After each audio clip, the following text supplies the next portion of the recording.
Young man is Muhammad Salim Khan.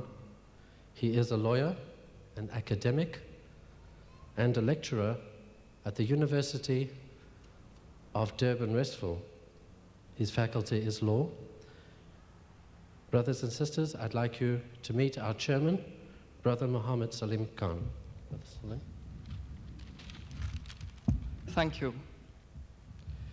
Peace be upon you and the mercy of God. This, translated into Arabic, reads, Assalamu alaikum wa rahmatullahi wa barakatuh. Ladies and gentlemen, that this symposium is God ordained is indisputable by all those who believe in God. This begs the question, why are we present here? Why is it that of the millions of people in this world, you in particular have been destined to attend this symposium? The definite answer to that question rests with Allah alone. However, this does not preclude us from questioning, from inquiring, in order to establish the purpose of your attendance here this afternoon. For it is only through serious inquiry, positive questioning, can one aspire to enlightenment and thence appreciate the greatness of our Creator. To my mind, ladies and gentlemen, and I submit this respectfully, we are here this afternoon to be educated and possibly to educate. The path to education is one paved with humility. In order to aspire to any great heights in education, in any facet or in any sphere,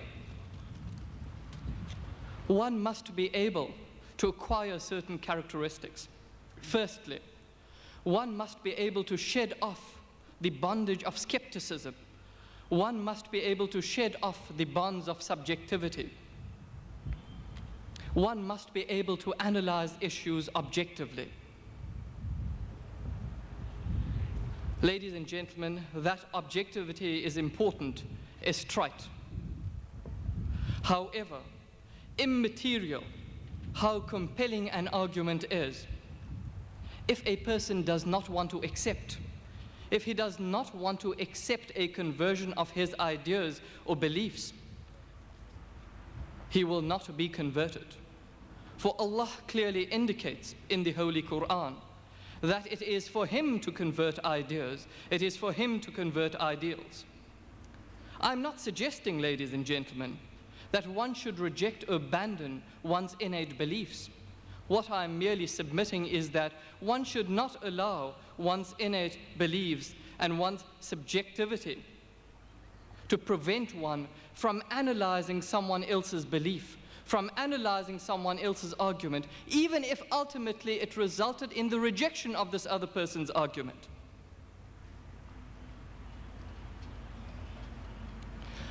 Ladies and gentlemen, this is a gathering, a symposium of goodwill.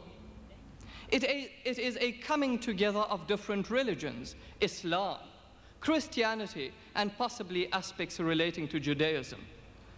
That these religions are similar begs of no doubt.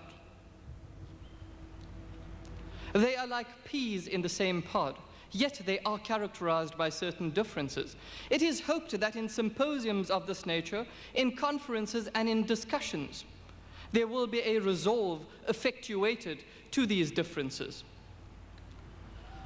Ladies and gentlemen, it is my pleasant task of being chairman this afternoon.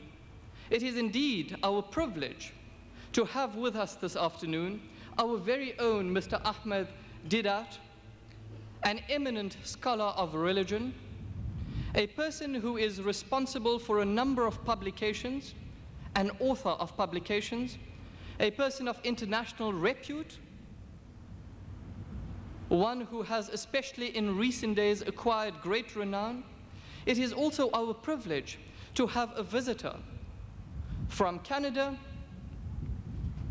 who will be introduced to yourselves in due course. He too is a very prominent personality, one whose reputation precedes him, and we shall have the benefit of his knowledge this afternoon. Ladies and gentlemen, I present Mr. Ahmed Deedat.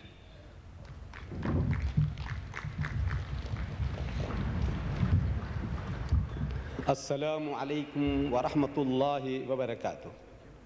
May the peace and blessings of God be upon you all. Mr. Chairman and brethren, Bodley, B-O-D-L-E-Y, Bodley, the American, in his book, The Messenger, he gives the relative strength of two of the mightiest religious forces on earth today, those of Islam and Christianity. He doesn't give us figures. He does not tell us that the Muslims today number 1,000 million and the Christians 1,200 million. But what he says is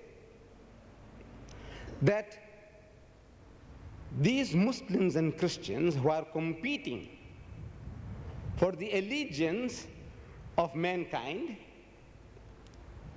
that he says, that there are more professing Christians in the world than professing Muslims. Meaning that the number of people who tick off on census forms as Christians, there will be more of that than those who tick themselves off as Muslims. That there are more professing Christians in the world than professing Muslims. But, he says, there are more practicing Muslims in the world than practicing Christians.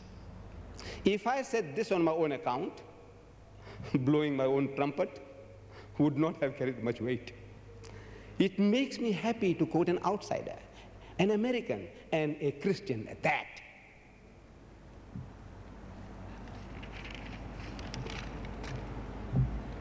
What is really the difference between Islam and Christianity?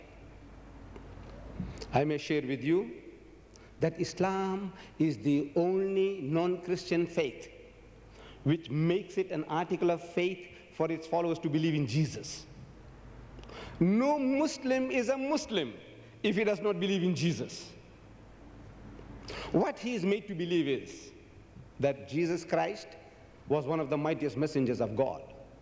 He is made to believe that he was the Messiah. He is made to believe that he was born miraculously without any male intervention, which many modern day Christians do not believe today. And he is made to believe, the Muslim is made to believe that Jesus Christ, he gave life to the dead by God's permission, and he healed those born blind and the lepers by God's permission. He gets all this from his book of authority, the Holy Qur'an.